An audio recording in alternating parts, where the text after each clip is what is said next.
ప్రభుత్వానికి ముఖ్యమంత్రి గారికి శాసనసభకు ఉన్నటువంటి చట్టపరమైన అన్ని అధికారులను కూడా ఉపయోగించి తీవ్రమైన ప్రయత్నం జరిగిందనేది దీని ద్వారా సుస్పష్టం.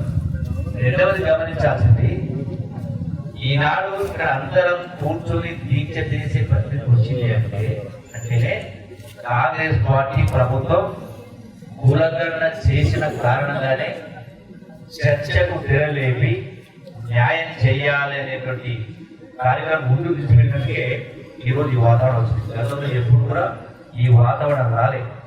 రెండవది, ఈ బీసీ రిజర్వేషన్ అనేది కేవలం రాజకీయ పదవుల కోసం మాత్రమే కాదు, రాజకీయాలతో పాటుగా విద్య ఉద్యోగ అవకాశాల్లో కూడా అదే నిష్పత్తిలో వాళ్ళకి న్యాయం జరగాలనే ఆ లెక్క ప్రకారమే జనాభాసి చట్టం చేయడం జరిగింది.